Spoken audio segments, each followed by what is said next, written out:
Welcome, welcome, Mickey, to Coffee with a Purpose. I'm so happy to have you with us this day. And from the chat before before the session started, it's clear that libraries have a very fond place in a lot of our hearts. So Martin may have mentioned this. I don't know if I did or not, but we usually start with super brief introductions of the other folks on the call, just so you kind of get a sense of who's in the room, and then we'll turn it over to you and love to hear your presentation. So it looks like Ricky is not currently at her chair. I know you know her anyway, but Sarah. Hi, I'm Sarah, retired geologist, interested in lots of environmental stuff, town meeting member, and just a curious person, love to learn new things. So looking forward to it. Yeah. And I moderate the sessions. Really interested in hearing all of the things the library does, even other than books too. There's so many things you guys are involved in. Elaine? I may have mentioned this before, but I still remember getting my first library card when I was 7, and then being able to go into the stacks and browse and choose any book that I wanted.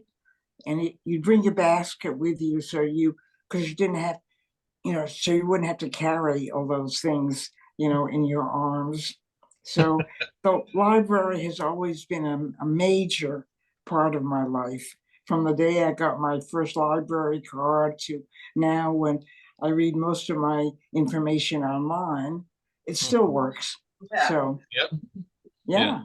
To whom it may concern, I love my library. Thanks, love my library. Give me an L, give me an I. Blah, blah, blah, blah, blah. Enthusiasm. All right, Brian. Good morning, Brian McPherson, Butt Lake Contituate, advocating for that and hanging out here with the Coffee with a Purpose gang. Always enjoy it. Thanks for coming. Thanks, Brian. Cindy.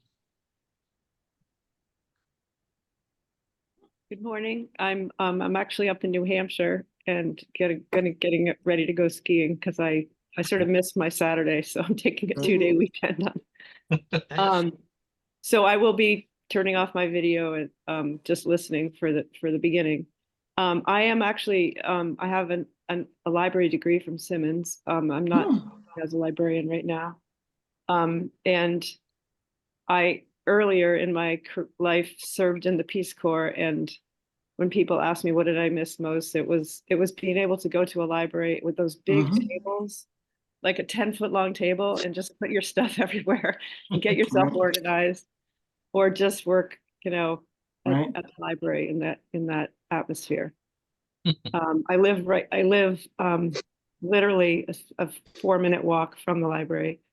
I live on Lincoln Street, and so it's just really nice to be able to run over there and get something, or use the computer to search Ancestry or something else.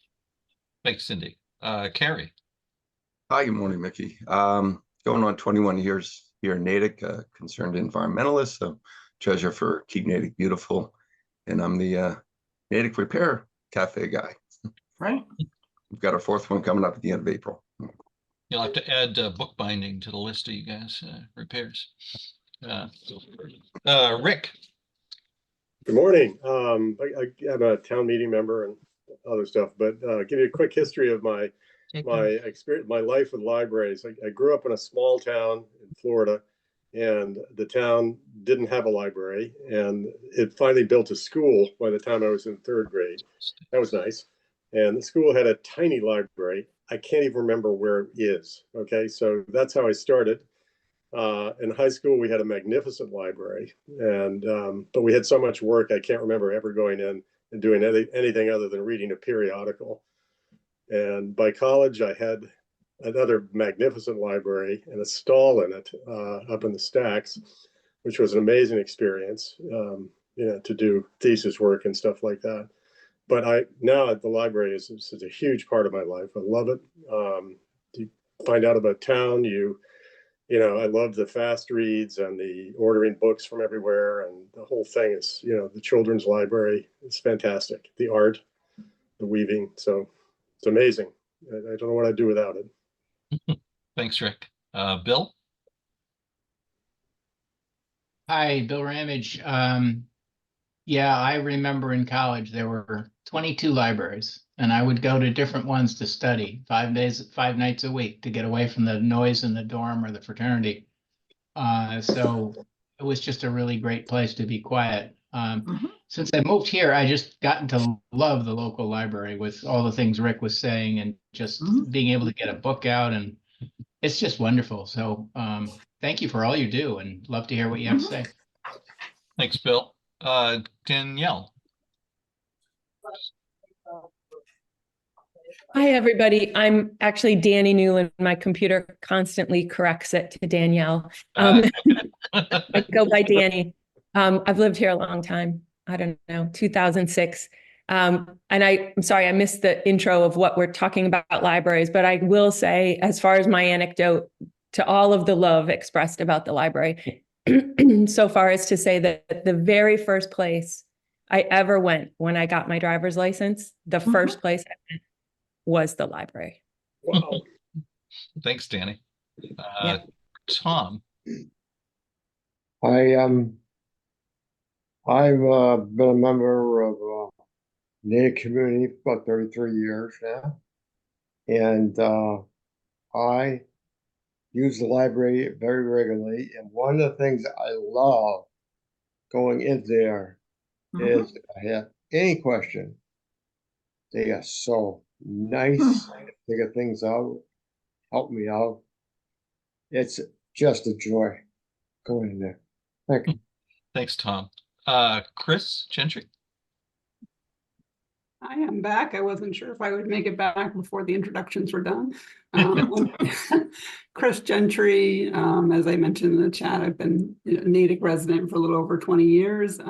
Spent a considerable bit of time visiting the library here and there, especially when the kids were younger. Just learning to hear more about it. Thanks for being here. Thanks, Chris. Brinley? Good morning. I've been in Natick for close to 23 years, and beyond grateful for our local library, especially when the kids were young. We spent a lot of time there in the downstairs room. That room is truly a godsend, and all of the activities that you do was wonderful. My library stories would be when our oldest was 9 months old, I guess. We were in London, and we took the buses everywhere to go to all the libraries, because libraries are that important to us, to find books and do things. And recently, if you're ever out in Western Mass, we visited the library at UMass Amherst, and it truly is incredible. The stacks are amazing, and it's the tallest one, and you can go up and you can see forever out of the windows. And Wow. those are my two library anecdotes at the moment. Thank you for being here. Thanks, Brinley. I see Ricky has joined us too. Hi, Ricky. Want to say good morning? Or maybe she's not hearing us. Okay. Well, I do want to turn it over to Miki, although Cindy, I saw you have your hand up already. What's up? Yeah, I wanted to add to Miki that I'm the person that has requested, and thank you for having copies of the Natick Town Report to circulate. My wish is that you could display them so people would know that you have them and they could borrow them. Okay. Thanks for that. All right. We have several people out here at Metalworks. Oh, right. I'm sorry. I always forget that. That's why I'm here. Go right around the room there. Yep. I'll start, and then we'll work around the room. Start with our two regulars, and then get to some others that are here. Martin Kessel. I'm helping with Coffee with a Purpose, and I've been at town meeting for a long time, but my first library number, since we're doing that, is 1956. We moved to Natick, and we got my first library card. I wish I still had it, because it wasn't the style they have now, that's for sure. the great thing was the children's library was the entire second floor of the original building, and with the beautiful Gothic ceiling. I found it very impressive. I love to be up there. Morning, Miki. I'm Kathleen Donovan. I'm 33-year resident of Natick, and I'm currently on the library board of trustees, so I work with Miki regularly. But since we're having a love fest for libraries, I'll just mention that I love libraries so much that I became a librarian, and I don't usually say that as part of my intro anymore, but my career of 32 years was as a research librarian at an academic library. I love it.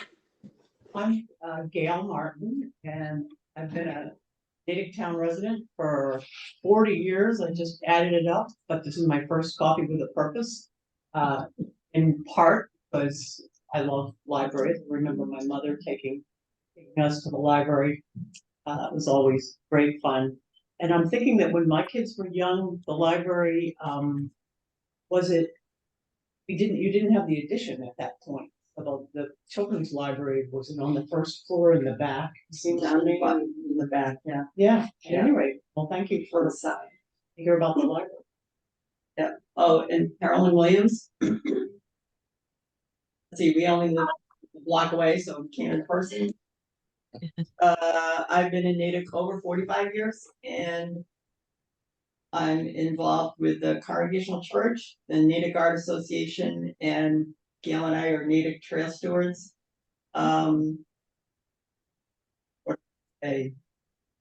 The biggest highlight of the week when I was a kid was when my mother had the car and we could go to the library and take out as many books as they'd let you take, and then I'd read them all and same thing the next week.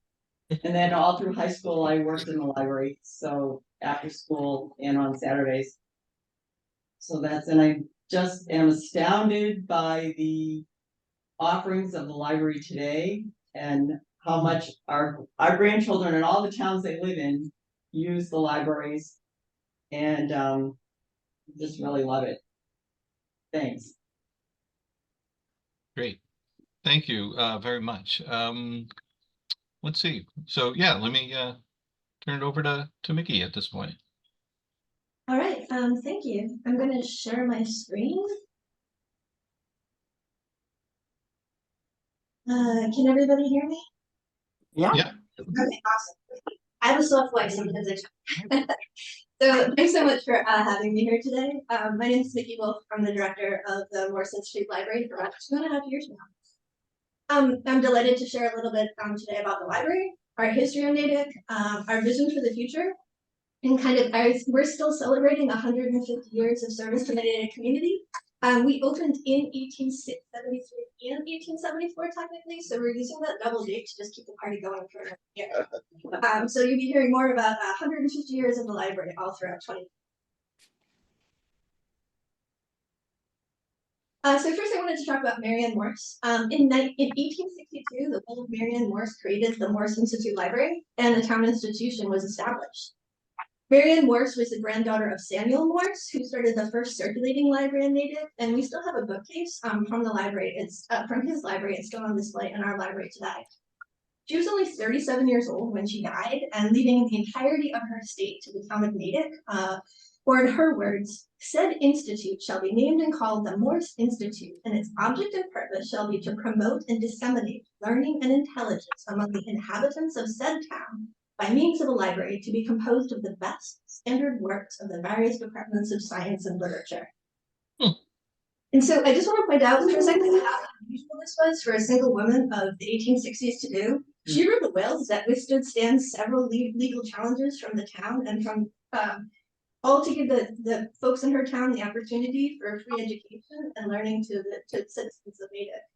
And what you see here is a Stempler that Marianne Morse stitched. It's one of the very few things that we have of her. She stitched this when she was only 11 years old. And I'm a stitcher. And I gotta say, she did this with silk on linen, and this is the work of many long and frustrating hours, I can bet. This is not an easy. If you come to the library, right now it's in display in the Morse room. It's absolutely painstaking work.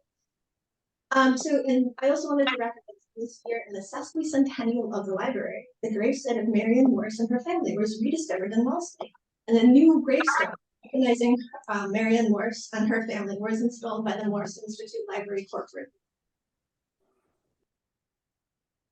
So from 1873 to the present, the Morse Institute Library was dedicated in 1873, had 2 staff members, 1 librarian and 1 assistant, and a small number of books. There was a modest collection of about 7,300 volumes on the shelves, and there are no library programs at all. So today, the library has 49 full and part-time staff members with over 450,000 print and non-print materials available to the folks in Natick.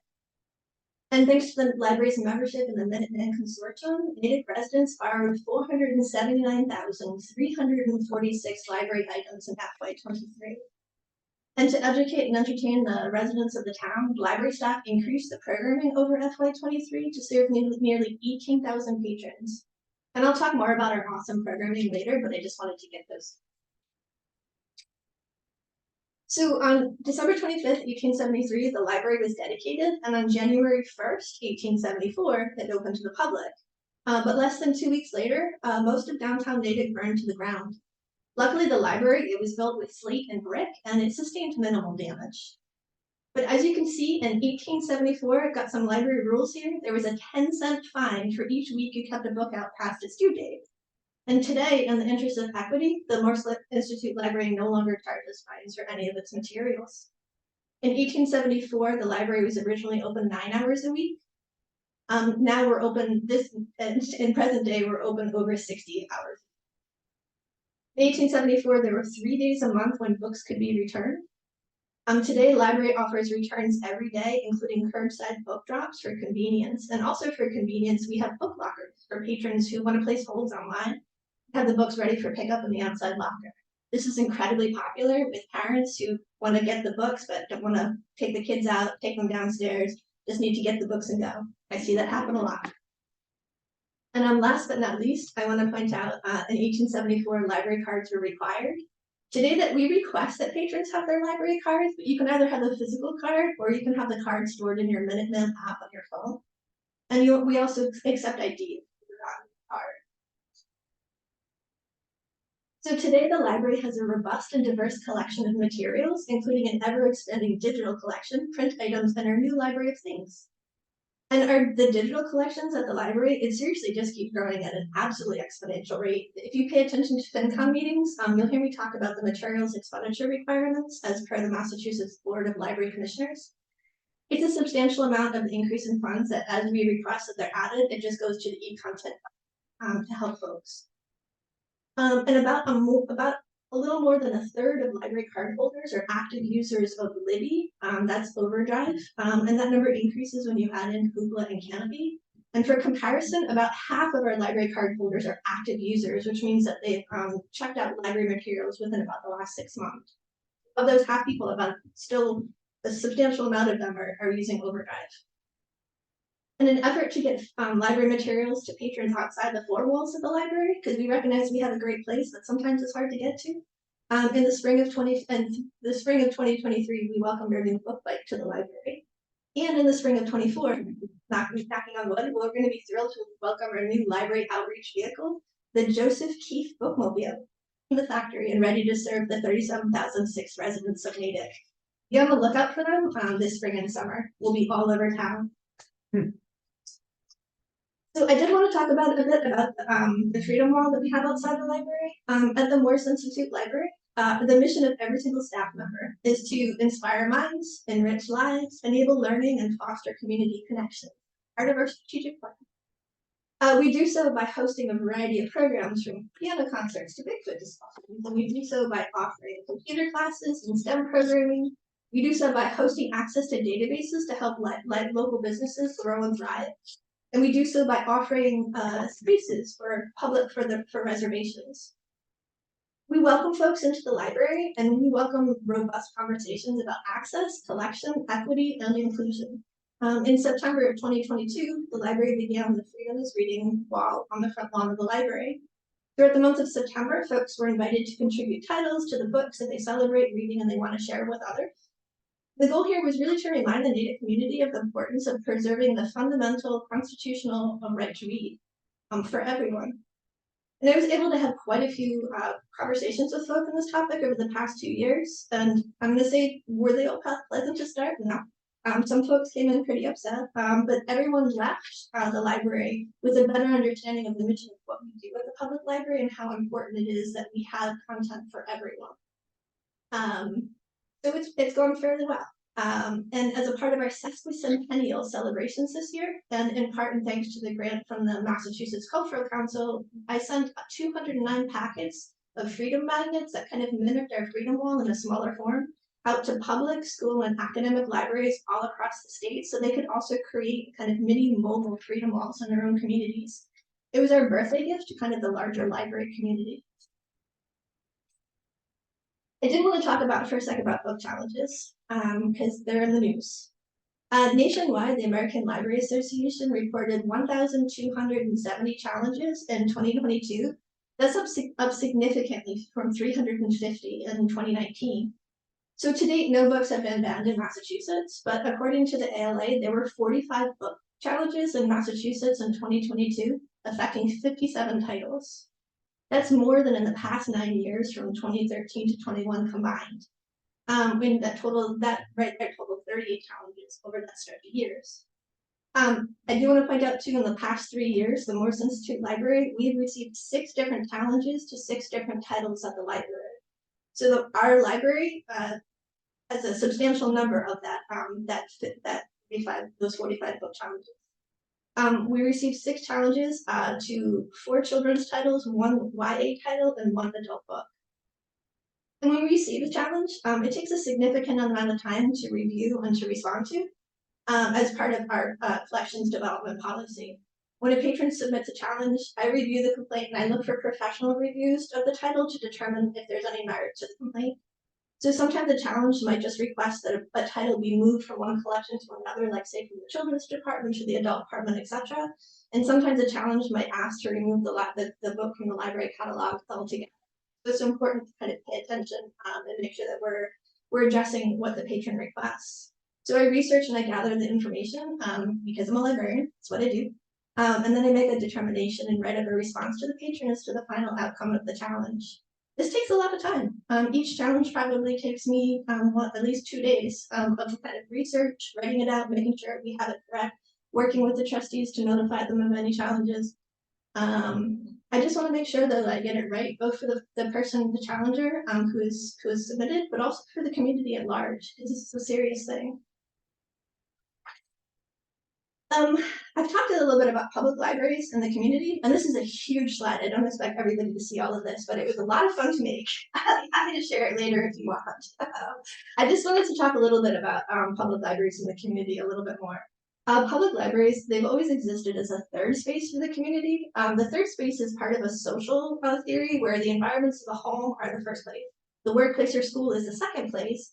And then places like library are third spaces where folks can seek out conversations and find comfort in being connected. Other examples of third spaces are churches, bars, coffee shops, and beauty salons.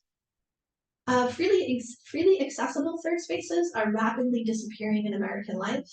And by that I mean spaces where you don't have to be a member or purchase a product or service in order to belong. You can just be. The public library is one of the last free public spaces in the US where folks can just be, as long as they follow some basic rules. We have like 10 of them. It's very much not hard. As long as you can kind of follow the 10, you're welcome to stay in our library, whether or not you have a card, no questions asked. And since the pandemic began, libraries have been moving their thriving free and open third spaces to the online community as well as maintaining those spaces into the real world. So library work, it's never boring, even though we have the tasks we do every day. This right here is we went through and kind of just wrote down some of the basic things we do every day. It is not comprehensive. We all do the day-to-day stuff. We pull holds, we show materials, we answer phone calls, we help a patron find time on the shelf. But we also have standout moments, both planned and unplanned, like alpacas visiting the library, and we had to determine whether or not alpacas could ride on the elevator. Or whether or not we were going to have to carry them down the stairs to the children's department. I volunteered. Luckily, we discovered they can ride elevators no problem, and we got some great pictures. Or we installed a display. That's just nothing that's skull and bones. We had a patron in the community. She's got a fantastic collection of bones, and so we had them out for the month of October library, or even some bones on the table that you could touch. So we might be having a patron's book a study room one minute, and then find ourselves engaged in a lightsaber battle and a team program in the next. Patrons might come in, they might need help printing a boarding pass to take a vacation, or we might issue one of our new artist designed library cards to a child who's just learned to sign their name. And it is a super big day if that happens.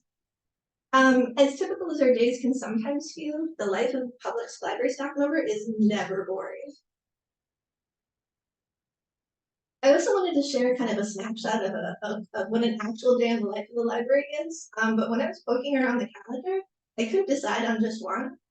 You'll see that the July date here is perhaps the busiest of the three I selected with the library programs, as we started up partnering with the Natick PD and Natick Rec and Parks to host Bart in the Park, where kids enjoyed a dog-themed story time before watching a canine demonstration from local police departments. That was super fun because they also had comfort dogs kind of circulating through the audience, and I was one of the comfort dog handlers for the day. Highlight of my day for sure. There were also art programs for teens there. The library also had a craft ready so we could participate in Native nights.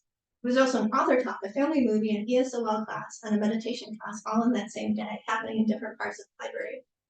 So the December date is similar with the kids program, a virtual author talk, and a teen art program. But it also shows the variety of programs that we have happening in the community, both staff-led and from the community. The Native Rotary meets at the library most weeks, and the Native community regularly reserves spaces at the library to host large events and programs. And then even on Sundays we're only open for 4 hours. We still had 2 Girl Scout troops, and we had a concert going on, all in the same kind of 4-hour day. So the library is a community space for Native residents, and we're really happy to be available for folks. And coming soon, our children's program is undergoing kind of a zhuzhing of sorts, and I want to invite everybody to come and see it. It's going to be absolutely fantastic. It's going to make the space safer and more welcoming for our littlest patrons and our families. We're very excited. Should be happening, and knocking on wood again, March 2024. It should be done. So on this slide, you can kind of see all of the collections that we have at the library. But did you know the checkout value for all of the items circulated at the Morse Institute Library for the month of December was $776,525. That's how much folks saved by using their public library in just 1 month. Books in a variety of formats made up the bulk of the savings at $506,377. But there's other content as well. The patrons saved the most money at $144 per cert by checking out our e-readers that we have available. And then our Library of Things saved patrons an average of $82.88. So talking about our Library of Things for just a moment, we're not just a library of books. Our collection also includes items or things that our patrons can try out before committing to purchase, or they can just check out instead of using, saving folks money and kind of contributing to sustainability. We categorize our items into 5 categories: outside things, tech things, music things, home things, and then kind of other things. The most popular Library of Things items were the 3D pens, the metal detector, the mini digital projector, the label makers, and the air quality detector. In total, there were 984 Library of Things checkouts in 2023. And these items help us, and they help the community to make strides towards sustainability and equity.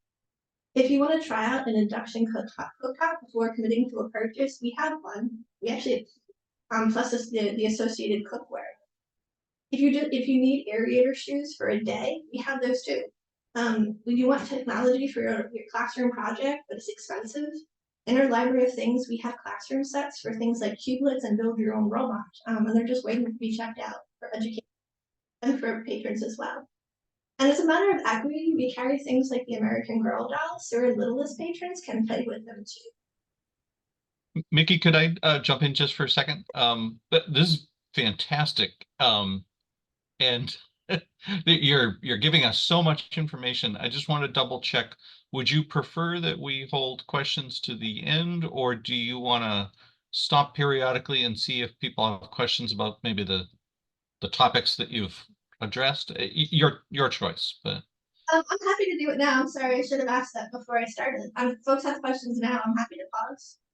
Yeah, I think it's just that there's so many things you're presenting. It's in this library of things is one of the things I've been fascinated about. So yeah, let's pause. Does anybody have Pat.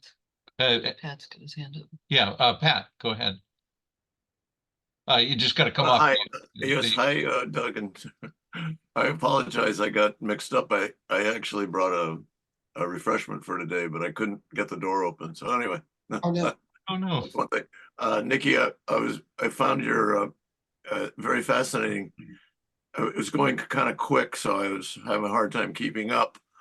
But for example, what does a 3D pen look like? Or can you describe some of these things a little bit to us?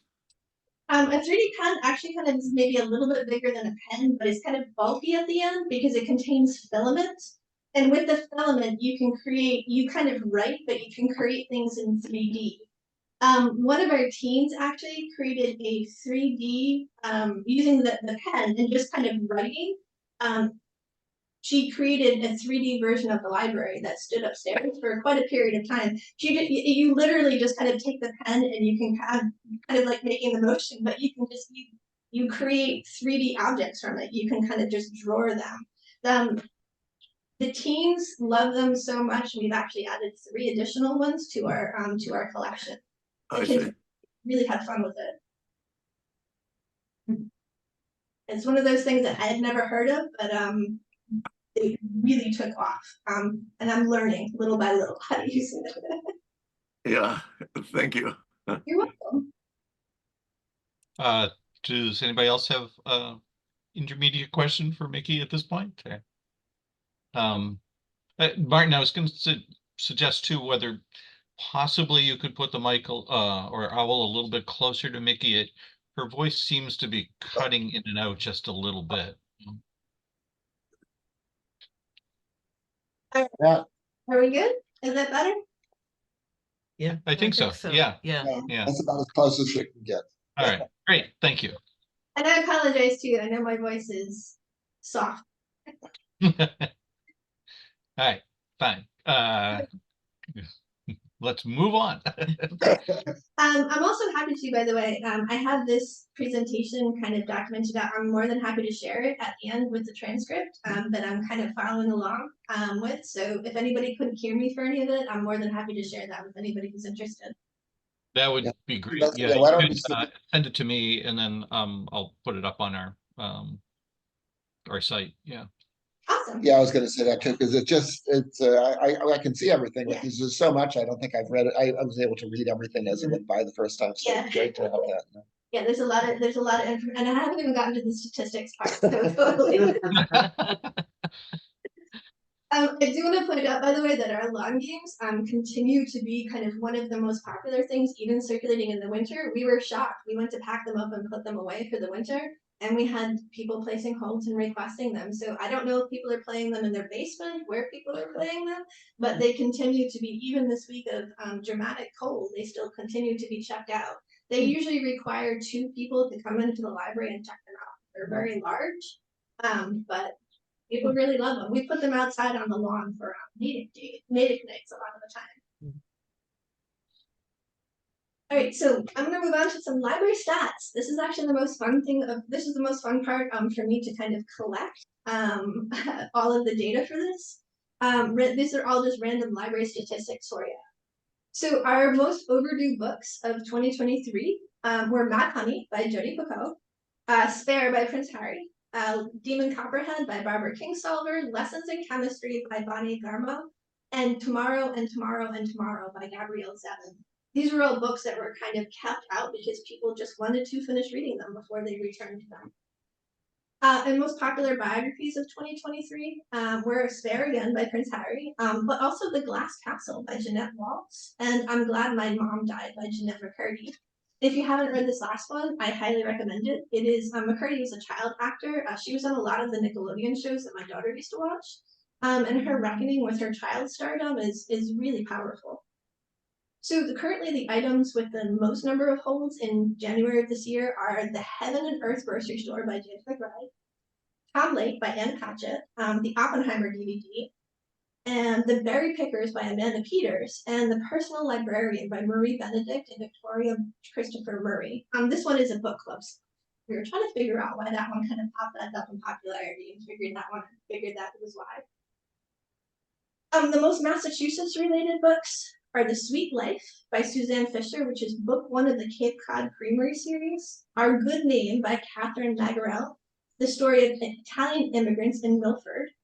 We've got Rough Sleepers by Tracy Kidder, which is a biography of Dr. Jim O'Connell and his work with the unhoused on the streets of Boston. A Drink Before the War by Dennis Lehane, and Helltown, the untold story of a serial killer on Cape Cod by Keith Urban. And I wanted to end this presentation on the stats slide with maybe my favorite statistics, which are the 4 children's books that were out 100% of the time in 2023. This doesn't mean that they were our most circulated books, but they were the ones that never sat on library shelves. They just were out the entire time. It's A Smart School by Sharon Creek, Bears Never Alone by Mark Verkamp, Best Friends by Nicole Adelfinger, which is kind of close to my own heart because it is a graphic novel adaptation of the Sweet Valley High twins. If you're familiar with them, like the 70s and 80s, they were a very popular series that have taken off again. And Big Nate Blasts Off by Lincoln Pierce. So I also wanted to talk a moment about sustainability. We work every year to increase the ways that we can have a positive impact on our community and the environment with different sustainable life initiatives and practices. In 2023, we did some experimenting, not only to increase our sustainability, but to meet community demand. We're having a lot of requests for stuff. One of the things we did was we increased what we hold and what we offer in our library of things based on patron requests. We also hosted for the first time 2 craft swaps, a plant swap and a greeting card swap. In the craft swap, we had over kind of 2 weekends in February and October, 1,300 people came through the library. Native residents donated their crafts, what they didn't need, and then we organized them at the library, and for 2 days, people just came and picked them. It was a fantastic way just to kind of keep stuff circulating in the community.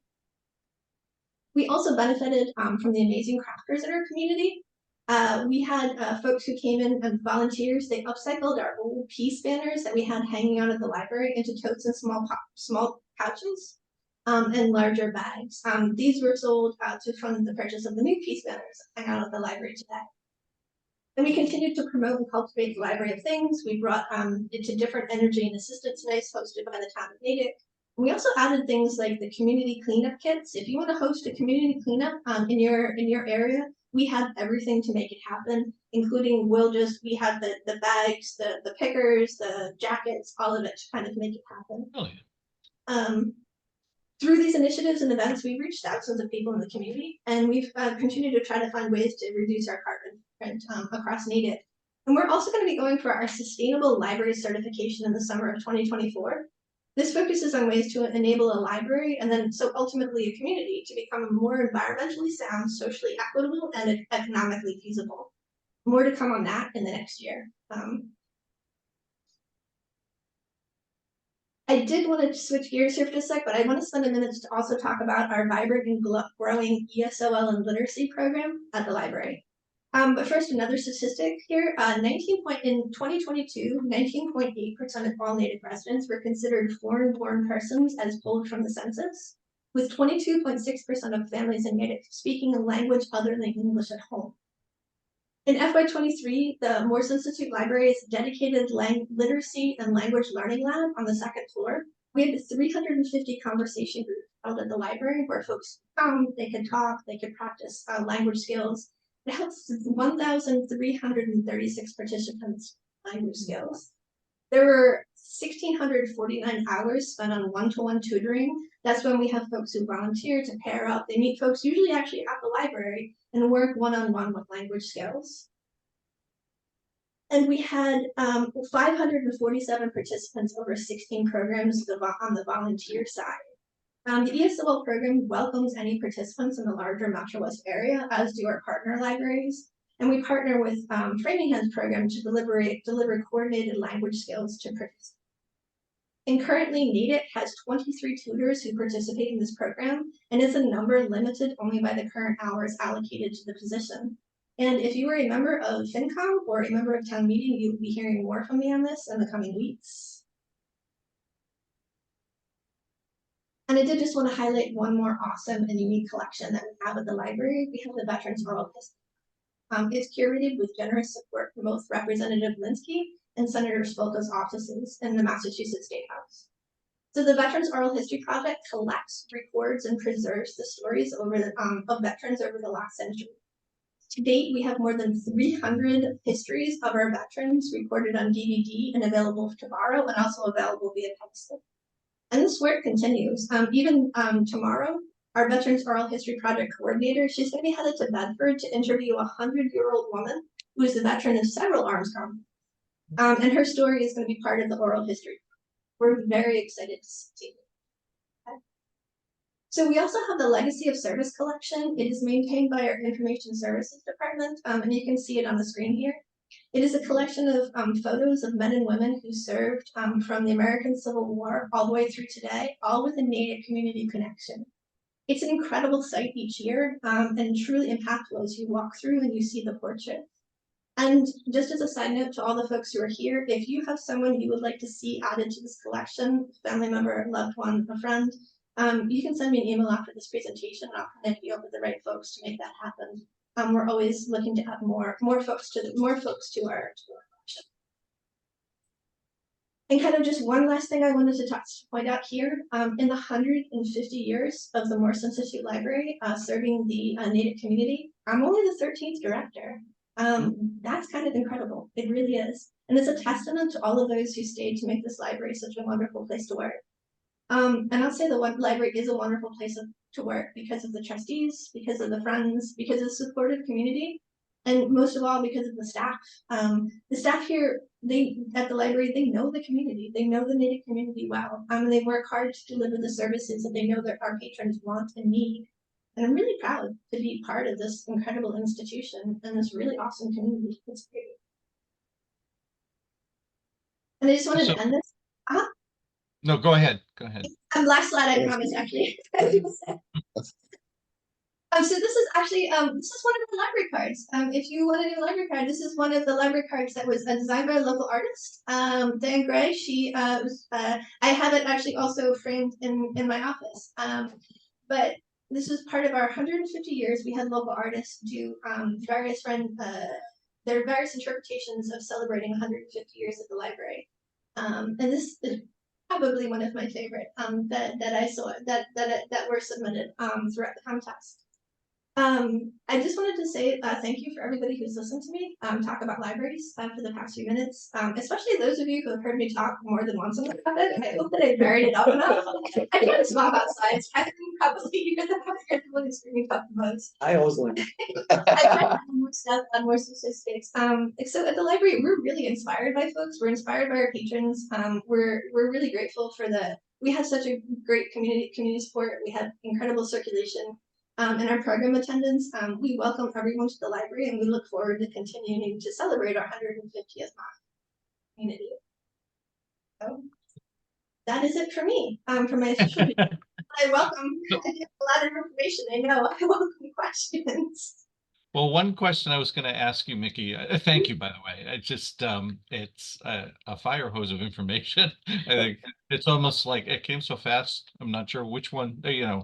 Need to figure out which ones we want to follow up on. But the previous slide you showed of the list of directors brings to mind my first question for you, which is your personal story. How is it that you've come to be director of the library?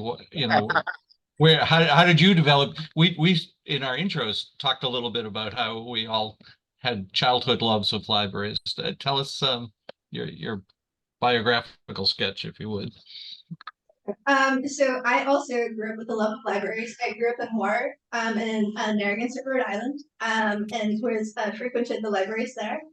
I then went down to Florida for a little bit, worked in used bookstores there, worked in a library there, came up, worked in a library on the Vineyard for a couple of years, which was a really interesting experience, kind of working on an island. Came out, was the assistant director at the Sharon Public Library for 7 years, and then moved over to the director here. So I have experience in large, more urban libraries, small rural libraries, medium-sized library, and I think kind of like Goldilocks, I've kind of found like my house place right here.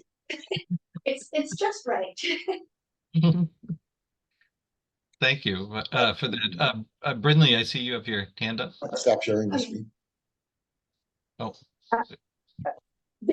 Yes, okay.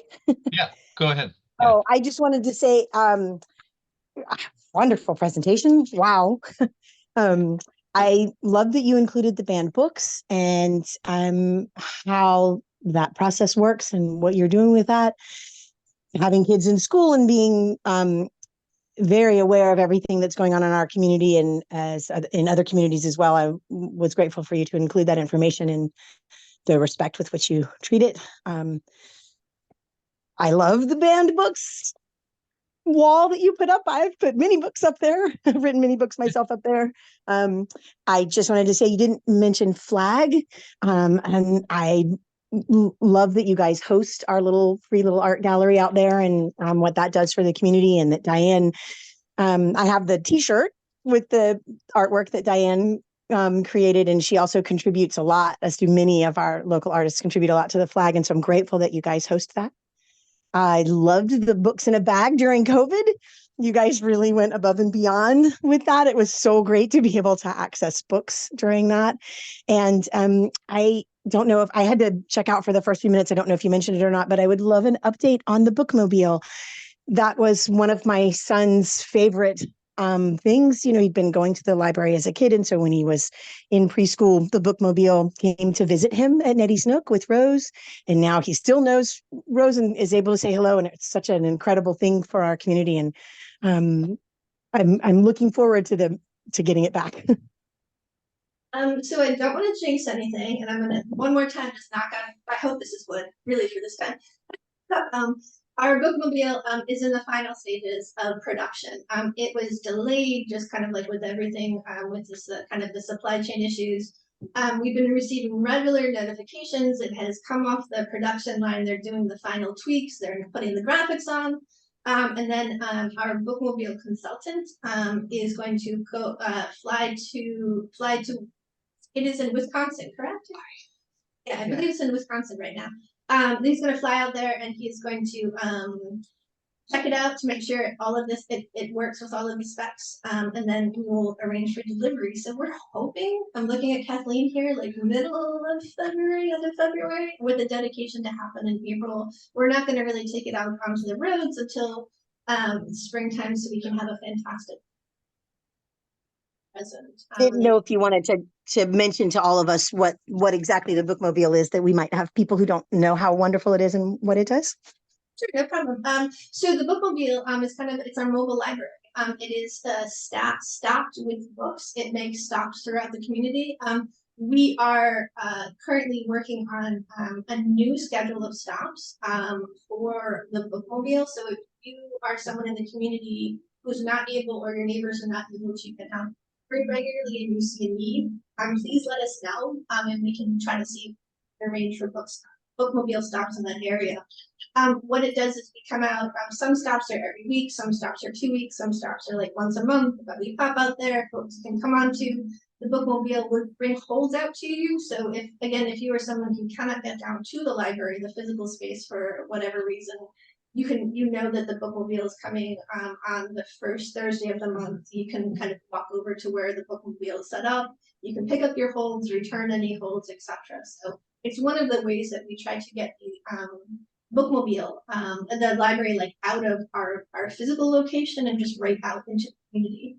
We also make stops at schools. We make stops at events, all sorts of fun things. It is a really, really cool mobile library. Definitely check it out if you see it around. You can just pop on and kind of walk through it. It's really fantastic. Neat. Mickey, you might want to stop sharing your screen unless you want to highlight other particular slides. Yep, I'm good. Great. And Polly, you had your hand up. Good morning. Good morning, Mickey. I think I sat at a meeting with you last week. Good to see you again. I just want to collaborate what you said about the collaboration between the library and the veterans of the town of Natick. The Veterans Oral History Project, I think it was the first of its kind in the country. I was there when it was brought up on that snowy Pearl Harbor night outside the library by a Pearl Harbor survivor. It was great, and they finally got me about 2 years ago to do my oral history. You know, I just didn't do it. You know, not that I'm afraid to speak to cameras. Don't get me wrong, but I didn't feel there was anything really interesting in the life of Paul Carew, Marine Corps, Vietnam, or whatever. But I finally did it. But the other stuff the library does with us as veterans, the collaboration between giving us a library for Pearl Harbor Night every year for 50 years, you know, doing Veterans Day outside the library every year since I can remember as a young veteran, and research. Many times I go to the library. I haven't grabbed you yet, Mickey, for research done on different events we're doing. Like we're doing the rededication of Memorial Field in Natick, Mickey, and I'll be going to your library for some research on the World War I and World War II veterans.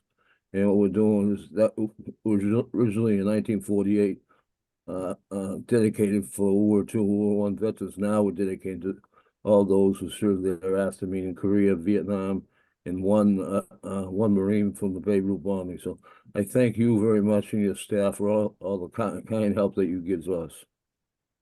We're absolutely delighted. Thank you, Paul. And I did forget to have that. Well, one more thing that we do with the veterans is how to do the veterans breakfast, which is probably one of my favorite events in the entire year. Every year, I really look forward to it. The library helps to support in the schools. They do projects.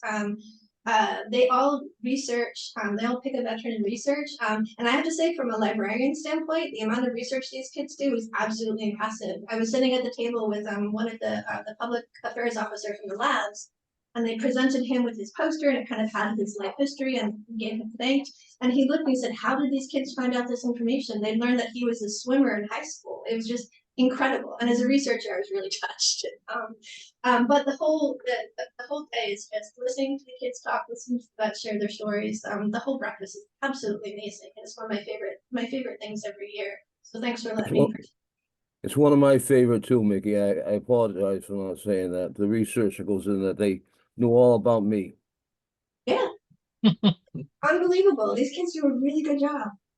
Yeah. Sarah, you had your hand. Yeah, I had a question, a comment as well. The comment, I am glad somebody asked about the bookmobile. Looking forward to it. Makes me feel old because I remember when that bookmobile that has just been retired was brand new, and there was tremendous excitement about that one. So I'm glad to hear another's coming. But my question has to do with, I know there's the local history collection on the second floor. And one thing that I have not entirely understood, and I know that the town hall has town records that they keep, and I know that there's local history stuff in the library. And I'm just wondering if you know or could explain anything about the sort of the overlap or synthesis between those two historical collections.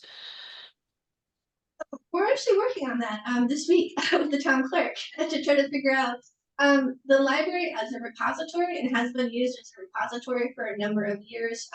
And we're good at, when you give us something, we keep it safe information. But what we discovered is we have some agendas, some meeting minutes, etc., that perhaps more belong to the town side than necessarily are well kept at the library, just in terms of where folks would look for them.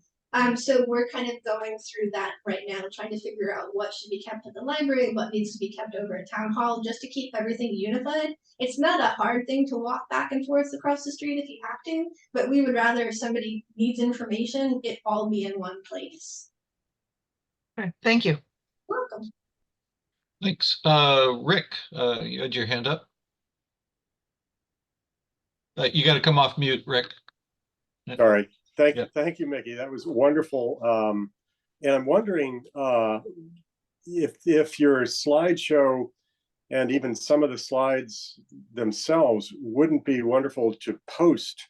For instance, the I don't know what you call it, the one with all the little circles on it, you know, around the big library thing, a scattergram, or I don't know what it's called. But anyway, that would make a wonderful sort of flag banner or something for the library patrons, and a loop of your slides, you know, sort of a continuous loop of your slideshow somewhere in the library might also gather attention. There was so much in there to respond to. I love that you know, your thanks for your remark about the sustainability issue. I looked that up online, and that's interesting. Love to find out more about that. And you dropped in so many wonderful things, like the fact that 22% of households in Natick speak another language than English, and 19% are born elsewhere. It's so rich what you've got. I mean, you've already got so many wonderful things on display at the library. I hate to ask you for more, but, and I don't know, I was just looking up, do you have does the library have its own website? And would that be a space where you could, you know, explain what the library does? I don't know that. Does it? Yes, we do. We're currently working on it. We switched over to, we're working on, I'll just say as librarians, we have a tendency to like, just like this presentation, there's a lot of information contained on the website, and we're working to make it a little bit more navigable for folks. But it's just morseinstitutelibrary.org.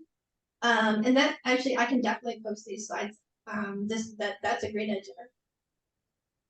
Thank you. Yeah, that's wonderful. And if people knew to go to the website to see what's new, particularly those people who can't get there often, and you know, as often as I can as a retired person, I can go anytime, which is great. And your hours are great. Thank you. I'll just say one more thing about our website. We are launching as part of the Minuteman Library Networks. They've contracted with a new catalog.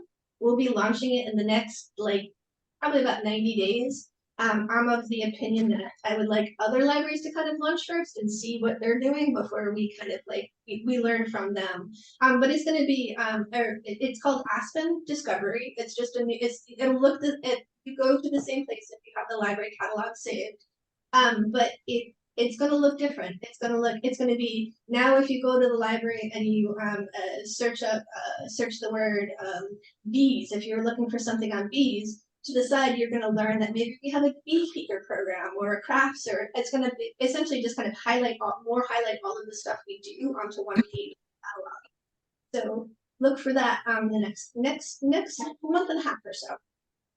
So, Miki, one follow-up question on that. Actually, I was logged on to the normal interface, and it mentioned that site was going to be live, but it also, or going to be launching, but it seemed to be live. It said, check it out. So I clicked there, and it had all my information. In fact, that was how I learned that the latest book I had requested was now available. So do we actually have the choice to use the new interface now if we want, or?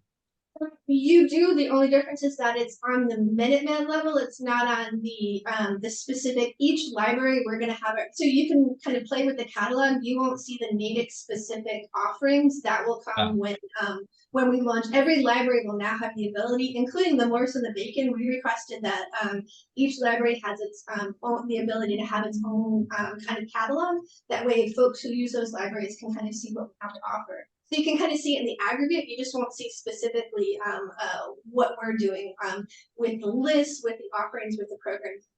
But definitely take it for a spin. Please let us know. It's in the kind of the beta phase where we're just learning about if there are any issues as people test drive it. Because you can design a great the technology, but like with anything else, you don't actually know how it's going to work until people use it. Right. Good. Thank you. Brindley, I see you have your hand up again.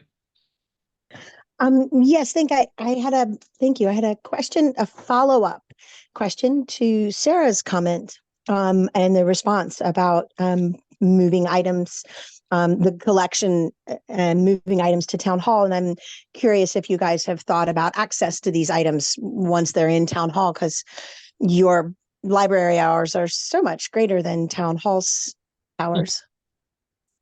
Yes, these would be items that should actually be at town hall, like for the agendas and the minutes for some of these, like for an example, I don't know that I'll get the years exactly right, but somehow we had some minutes for some town and agendas for some town related committees from like the 1990s.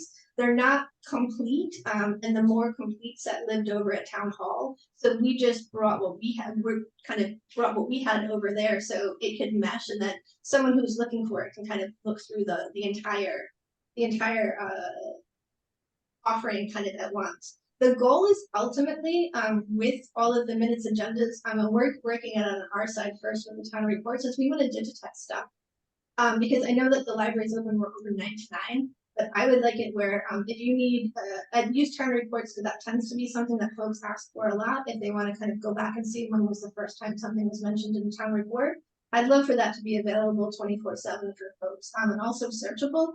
Right now, if folks have questions, we kind of have to go through the town reports physically, some of them, particularly the older ones. But to have it OCR, to have it be able to, you could type in and search for a word and scan through an entire report would be. So that's upcoming, hopefully in the next couple of years as we work with various funders and grant organizations. I'm so glad to hear that, because that was my follow-up question to that was, are you guys looking to digitize? Because I am one of those town meeting members who likes to look stuff up, and so grateful for that. Thank you. Welcome. Thanks, Miki and Brindley. Carrie, you had a question? Thanks for encompassing so much information in your presentation. There's a lot to lot to cover. I moved to the Boston area in 1985 and got this little gem soon afterwards. So I've had it for 35 plus years, and I've, reluctantly didn't want to give it up, but maybe after seeing the new library card, I think I can finally say goodbye to this. Even though I used it last week, it worked fine, but maybe it's time for a new library card. Can you order one online, or is it something I would need to do in person? It's something you need to do in person. The only thing I'll say with the new library card is that you will get a new library card number. We can't change that piece of it. The library cards kind of, they come printed with a number. So if you're attached to the library card that you have, and if you've memorized it, like so many of us have, that's something to but when you come to the library, you will see on the post, it's kind of like you're walking into the post office and you have the options of the stamps. There are 21 different local artist designed library cards. Oh, wow. Currently, the Books Are Magic is I think the most popular, followed up by we have a library dragon that is super popular with kids for obvious reasons. Okay. Well, it's fairly new Rotarian. I enjoy having our meetings held in, which is terrific. I can actually walk there instead of driving to the old location. But get lunch tomorrow, so I will say goodbye to this tomorrow and get a new card. So thanks. Sounds like you have more designs even than Duncan's has for their cards. But Cindy, you've got your hand up. Yes. Now I have two questions. The first is, if you change and get one of these new library cards, does the record of your borrowing move? Yes. Okay.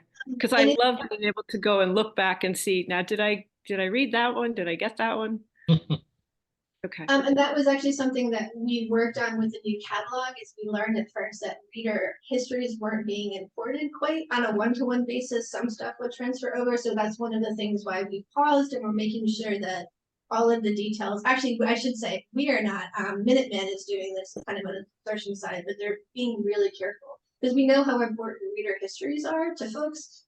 You got to know what you read to know what you want to continue. Yeah. So the other reason I came back on is my ears perked up when you were talking about town records and so on. And talking about digitizing town reports, which is fabulous. My suggestion that you get hard copies of the town report is for folks who don't even understand what Natick's town government is, and the fact that there is a town report. And my own personal bias, like I'm not going to read the town report online, but I do borrow it or get one from the town hall and sit and read it instead of the newspaper, because it's really fun reading. It really is very interesting to sort of get the whole picture of the town and how the government works. So that's where I'm coming from with that, and putting them on display and letting them circulate. It's more of a, it's like this is your government, people, kind of coming from for that. Thank you. Of course, and we do have some of the newer ones on display, and people can check out the older. I mean, we have town reports that go back quite a while, and so some of the older ones we do we keep in our archive room, which is a climate controlled room, kind of it's not accessible to the general public, just for essentially for the safety of the materials. Those are the ones we would love to digitize, because we'd love for folks to be able to see. Can I butt in just as a comment or interrupt? Yeah, it kind of puts the pressure on those of us on committees who are writing our annual reports, because we know it's going to be looked at in 50 or 100 years. And I know that I go back, so I wrote the Open Space Committee's report for the last year, and I'm thinking back that people like me have been going and reading the Town Forest Committee report from the 30s, and then the previous version of the Charles River Dam Committee that was around in the 30s, and reading their report and why they did what they did. So it's interesting to see how what we do now is going to be history later. Yeah, very much so. Really good point. Yeah. Rick, I see your hand is up, but yes, you are there. Yeah. Yeah, I'm here. I wondered if the community action kit, I'd like to follow up on that with you and see what cleanup, what that involved. Those of us helping to promote Earth Day weekend, the last weekend in April, could kind of help somebody want to do that as an event on Earth Day. So that wasn't really a question, but just I kind of throw it out there. I don't know if you've done anything before like that. So we got them, I believe last year. We got them a little late, just again because of supply issues. But so this year is gonna be the first year that we really promote them, like as part of Earth Day. We got them a little bit too close to Earth Day last year, I think, to really get the word out. But we want to work with our local partners to really get the word out. To say, hey, if you want to do it, we could definitely help here. We've got the bus. We've got different size pickers. We've got like the pickers for kids, like the garbage pickers. We got the larger ones, the assistive devices. So definitely, please, my email is on the last slide, and I'd be delighted to work with anyone to get the word out. We do not want to hold these here at the library. We want to get them out into the community. Wonderful. Okay, well, I'll follow up with you. How's that? All right. If we have contact, your contact information is online, I assume, some former on the town website or the library website or somewhere or another. And all of those places, actually, probably a few more. All right. Okay. All right. Thank you. Miki, that particular, well, I shouldn't single that one out. There are so many things that you've talked about, or activities. I think you had a slide that said that there were 800 and something programs that the library had participated or run, or just in the last year alone. How do you decide what to do and what not to do? Is there, I guess there's two ways to think about that question. Is there anything, are there some guiding principles of areas that you just wouldn't get involved in running an activity, or is it always just a case of, well, we only have so many hours in the day or so many people, so we'll do the ones that have the highest bang for the buck? There are some that we, well, to start out, the first thing is funding. We are incredibly lucky to have the majority of our programs funded by the Friends of the Morse Institute Library, which is an absolutely fantastic organization. I have been in the past couple of years, kind of as a matter of sustain, started to put some money into the town's budget, so the town is also funding some programming. So the first part would be funding. When I worked out in the vineyard, somebody had asked me if we could have a crossword puzzle program, and they actually, because this is the vineyard, provided me with the contact information for Shorts, because they thought we could bring them in. I had a conversation with his agent. He said long story short, he does a special rate for libraries, public libraries, a 3-hour program, and it would only be $25,000. That was kind of out of our budget. So it's like interesting. When people propose programs, it's budget. It's just kind of balancing and making sure it's equitable. My second thing is sustainability. Not just that we're being kind of sustainable kind of in the community, but also that if it's a library program that someone is proposing, if they want to do it kind of, it's a more than one session, that we can sustain it, that we have the staffing and we have the interest to kind of sustain it. I ran a mystery book club in Sharon that I absolutely loved. And it hurt when I had to say goodbye to it because I had 4 dedicated members. It just did not, unfortunately, justify the amount of time. Luckily that has not happened here at the Morse, but that's always something we look for, is just kind of what the time you're putting in, the effort that it's getting. We're really lucky that we can do so many things hybrid and virtual. So we're able to kind of offer them at different times. We have a virtual speakers program. We contract with a company, and they actually do work with a number of public libraries to bring really high name authors to public libraries. They offer it at different times of the day, but it's also, they're recorded, they're virtual on Zoom, and people can watch them at any time. So I think Lisa C was just one of the folks. There's just this incredible roster of authors that they're able to host. It's on our website. And you can go back and watch the old programs that have been already recorded. So stuff like that, where it's not just kind of the initial, can you do it, but after the fact, when people go back and kind of watch it, that just adds to the value to the community because people can kind of do it on their own time. That's something else we consider. The only thing we really don't get into is politics. And that's just because that's not an area that we put our toe into. We're happy to host informational, but we wouldn't do any kind of an advocacy. And the other thing is that we don't do anything. All of our libraries programs are free and open to the public, so we would not engage with someone who would charge fees for service. So if it was like $20 per person to attend, one of the first things I try to work with is we can get the supplies ourselves at the library and just hire the presenter. That way we can be open to. Great, thank you. Pat, you've got your hand up. Yes, Miki, I may have missed this, but do you have anything planned for Black History Month? Yes, we have a variety of programs happening both in the library and virtually. I'm actually super excited. We have a couple of Black romance writers that we're working with other libraries to bring forward to the community during this month. There's top of my mind because we just finalized the details and put them on the calendar. Allie Hazelwood is one of them. She does both YA and adult kind of lit, and absolutely fantastic. We have, as you walk into the library, you're going to see a really dynamic display of books kind of across the 3 floors.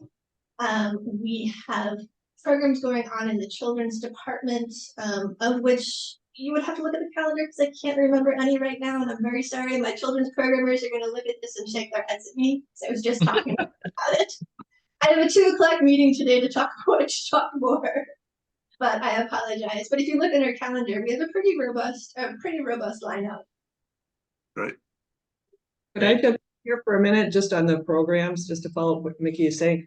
There's so much happening at the library, as you can see, that it's really easy to lose track or not know about things. So there is a calendar link on the library website where you can go in and see what's going on. But there's a wonderful monthly newsletter. And in a minute, I'm going to have Miki tell you how to be sure you receive that. Comes in once a month.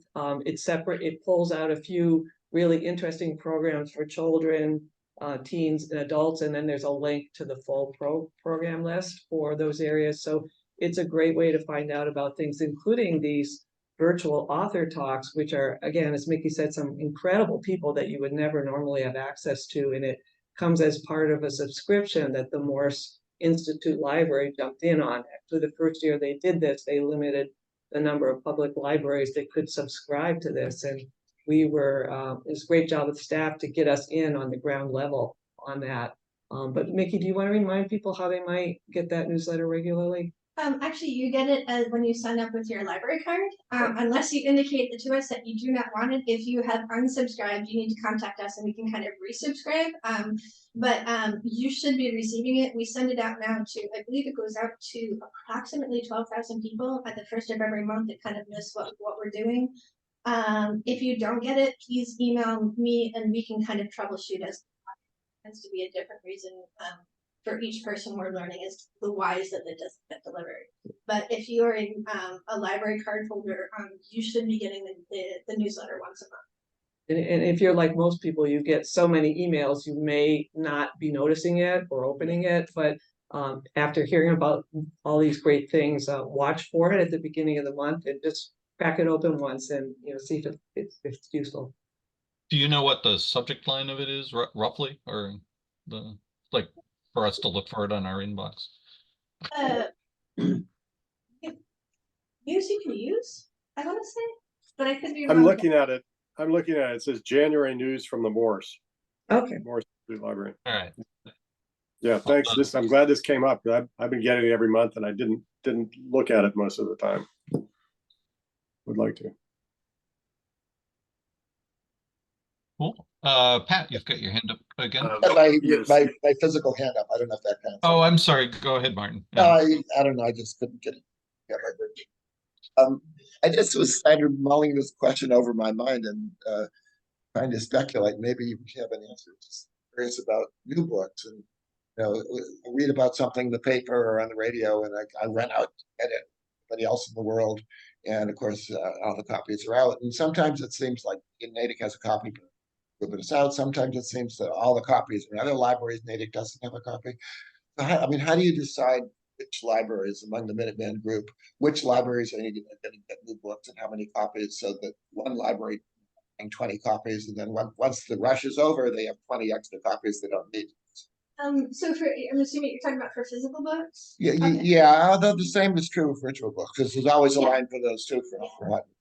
For physical books, we use a variety of professional review sources, Library Journal, Publishers Weekly, Kirkus, to kind of decide what is most highly reviewed. We are a patron-driven collection. If you are interested in a book, let us know. There are forms on the website where you can click and just fill out that you would like this or that. That lets us know what our patrons are interested in and kind of further informs our purchasing choices moving forward.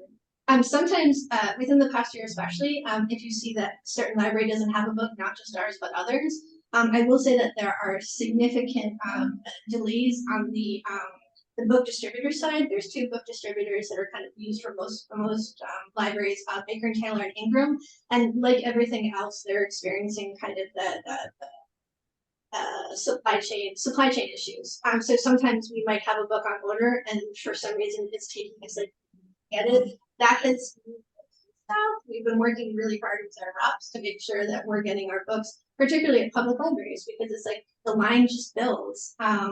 When we own a copy of Natick, our copies go to our residents first. That applies to both physical and online books. So if we purchase a copy of Lessons in Chemistry, and someone like Kathleen, you place a hold on it, it's going to go to Kathleen, even though there might be 30 other people from other libraries ahead of her. Place that hold, it goes to her automatically first. Not because I'm a trustee. Yes, no. No, it's not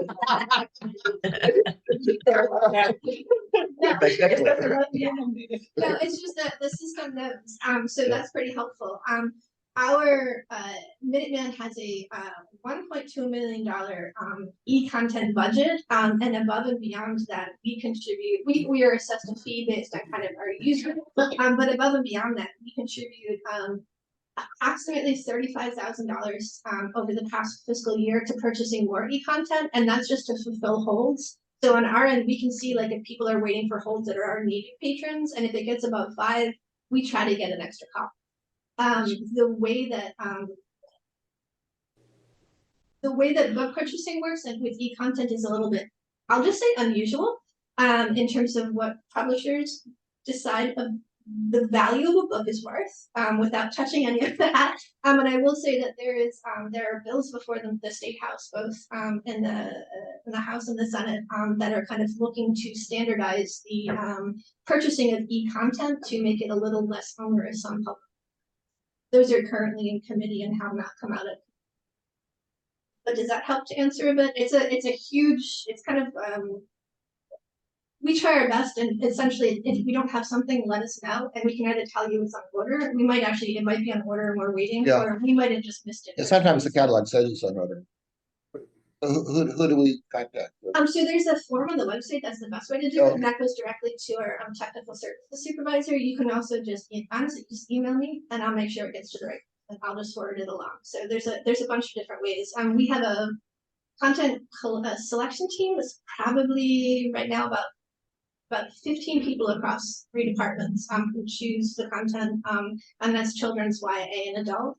And when you have so many people doing stuff, putting stuff into carts, I mean, there also just might be something we miss, and we're more than happy. Terrific. Pat, yeah. Yes, Mickey, I was going to ask you about this. I read a disturbing article in the New York Times yesterday about how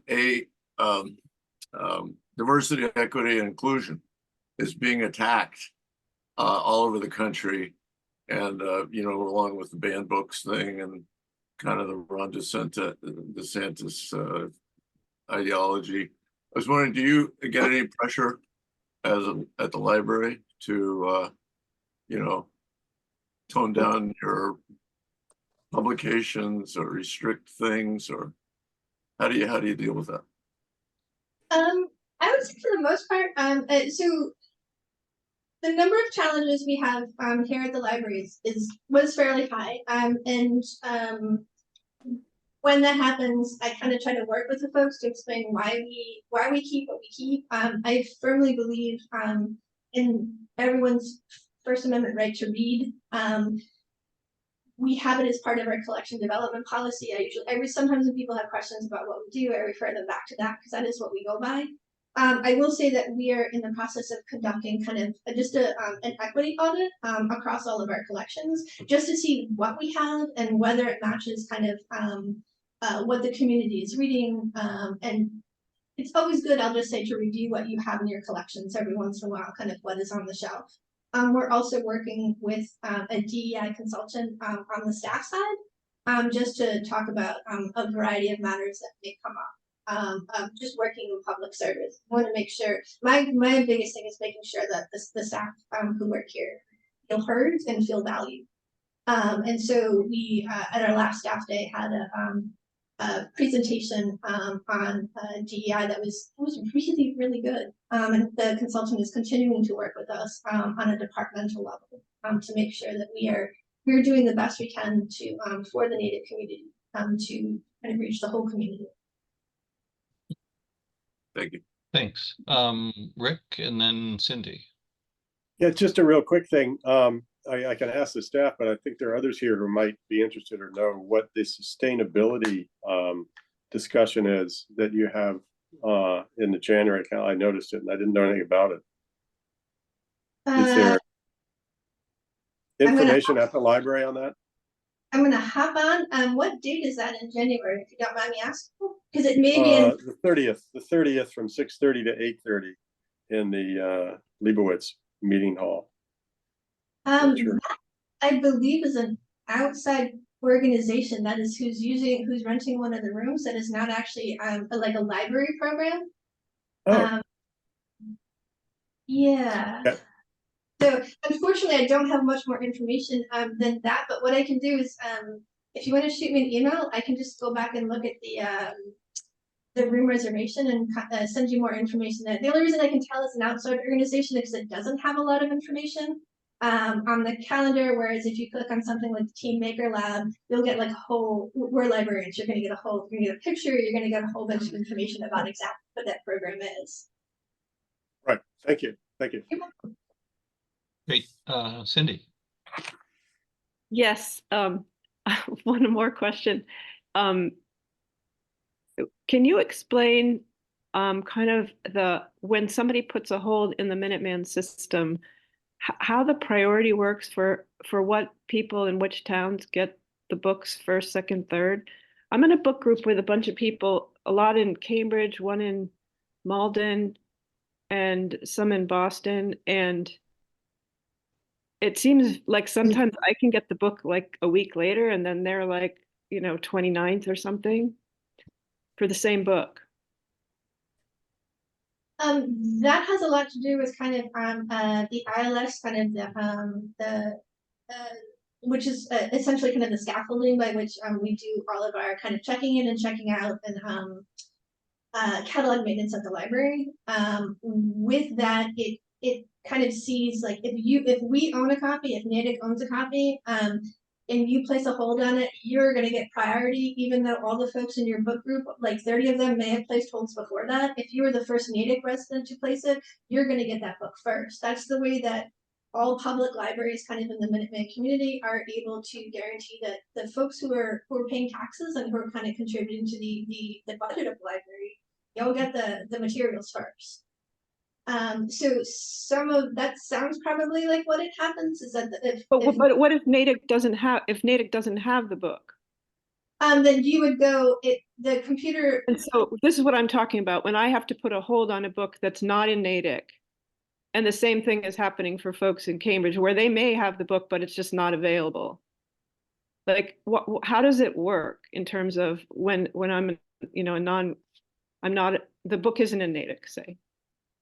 So the system would assign it. Everybody would go into kind of a holds queue, and the system would, you would go in order. It would depend on too whether or not folks have like a hold suspended. So sometimes if you place a hold on an item, it looks like you're number 50 in line, but really you could be like number 15. If everybody else ahead of them had just kind of what's called suspending a hold, which is that suspending a hold is like when you can get up to number 1, but you don't actually hit number 1. I do that a lot because when you can place up to like 10 holds online in Minuteman Overdrive, but I know if I get 10 books at once, I can't read 10 books. It's not gonna happen. But what I can do is I can kind of place the hold and suspend the hold, and then I can kind of delay and wait until I'm ready to read. Then I release the hold and it will come to me next. So that I actually could not tell you exactly what could happen, not knowing kind of the vagaries of Sierra, which is the ILS that we use. But it sounds like something like that may have happened, which is that if it looked like there were a lot of holds, they may have been suspended and you were able to get it quicker. But genuinely not sure. But again, if you want to shoot me an email about a specific title, we can always dig in on the back end, and I can email Minuteman and we can try to figure out why a particular kind of went in a particular way. It was surprising actually.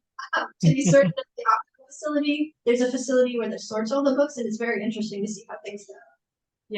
Yeah. Thank you. Yeah. Thank you for that. So it's just about 10:30, so we probably ought to wrap things up. I want to thank you again, Miki. It's just been so much great information you've given us. I really like Rick's idea of you putting this presentation on a loop at the library, and certainly for if you can get me a copy of it, then I can send it out to our members as well with our next email. Just for the benefit of our members, I just want to remind folks that next Monday we'll be having Barry Keppard from Metro West Climate Equity Project. He's presented in the past, so he'll be giving us an update on that group's activities. And we'll have Deborah Mitchell, first speaker in February, Black History Month, speaking about Black History Month, and I think she also wants to talk to us about the Voting Rights Act. And then we've blocked off the time from then until the election. I think what we're looking at with the election is that there's only one contested election. There are 4 school committee folks running for 3 seats. Martin, you can jump in if I get this Two wrong. seats. Two seats. Four Two seats, running for okay. 2 seats. 4 running for 2 seats. So we'll be hoping to get each of those scheduled. We've already got a couple of them booked in. There's 1 select board seat open, which is not contested, but we will be having the person running for that seat speaking with us. And then we'll have 1 session for just anyone running for a seat, uncontested, but perhaps that just hasn't held that office before, just to give them an opportunity to talk to us about why they're interested in fulfilling that position. So you'll see that schedule developing over the next couple of announcements. Brindley, I see you got your hand up. Did you have something? Oh, and I see Ricky's got her hand up too. Let's go to Brindley first and then Ricky. I was actually just hoping that I could stay at the end with you guys and get a school committee member on the calendar. Oh, sure. Yeah. So we can let Ricky go first, and then I can chat with you about dates that are left open. Yeah. Okay. Thanks. Yeah. Ricky, you just have to come off mute if you can find that. Hey, Oh, you had it for you a had sec. it. We did it one more time. Oh, it keeps going on and off. One more. There you go. Whoa, wait. You got a single click. There you go. All right, there we go. All right. Oh, you're you muted did it again. again. All right. I will keep my finger on the bar is what I'll do. I missed the introductions, and that's just as well, because it was a very, very fascinating program, and I'm delighted to be brought up to date. And I really realized what an old fossil I am with respect to the library. When I think of the Morse Library, I think of Henri Poudret, whose picture is up in the 2nd floor historic room. And he was a wonderful character. I also think of Marshall Leibowitz, whose name in whose honor the main room of the library, as well as wherever town meeting is named. These were giants in terms of intellect and involvement in literacy and literature, and they contributed enormously to the quality and the stability and the popularity of the Morse Library. We lived in Natick for 63 years, and in those early years, Jay was the one who was very involved in the library. He did all the computer work for the Friends of the Library when it first started. I forget what year that was, but he did it for about 3 years, and then passed on the smarts to somebody else. But it was a wonderful experience, and it sort of bonded us to the library. We were very involved in the arts in the library. The wonderful work that Carol Krentzman has done in the library, the transom as you walk the library, all the stained glass around the children's library. So much of the beautification of the library was due to her, and we were very involved in that. It was also a great place for artists to show their work, and we were, again, very involved in providing a vehicle for artist displays, since there were just not enough wall space to house all the artists that wanted to display their work. So we contributed a visual gallery, and that now has been updated, and it's in the back of the library.